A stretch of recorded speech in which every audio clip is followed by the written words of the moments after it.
Everyone, अब हम समझते हैं अकाउंटेंसी का पार्ट 2 क्वेश्चन। देखिएगा पार्ट 2 अति लघु का इंपॉर्टेंट क्वेश्चन जो बोर्ड के पेपर में आएंगे 2024-25 में। पहला क्वेश्चन है, आप मृत साझेदार को देय राशि की गणना किस प्रकार करेंगे। अगर कोई साझेदार मर गया तो उसका जो बचा हुआ बैलेंस है वो किस अनुपात में या जो भी राशि है उसकी गणना किस प्रकार करेंगे, पहला क्वेश्चन। दूसरा क्वेश्चन है, साझेदारों को न्यूनतम लाभ की गारंटी से आपका क्या आता है जब साझेदार को न्यूनतम लाभ दिया जाता है। उसके बाद तीसरा क्वेश्चन है, नए लाभ हानि अनुपात की गणना कैसे की जाती है।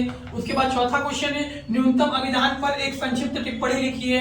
उसके बाद पांचवा क्वेश्चन है, नए लाभ विभाजन अनुपात की गणना कब कब करते हैं, जब नया साझेदार, ठीक है, नया साझेदार आता है तो नया लाभ विभाजन अनुपात करना पड़ता है। उसके बाद तुलन पत्र यानी बैलेंस शीट से आप क्या समझते हैं। उसके बाद दिया कंपनी और साझेदार से आप किस उचित मतलब किसे उचित समझते हैं और क्यों।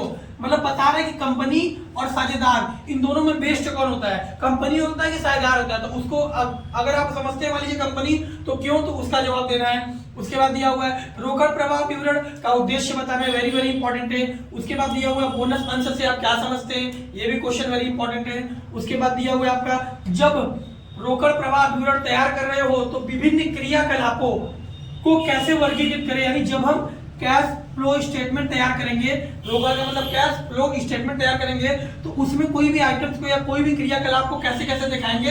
तो ये अकाउंटेंसी का पार्ट सेकंड का अति लघु क्वेश्चन था।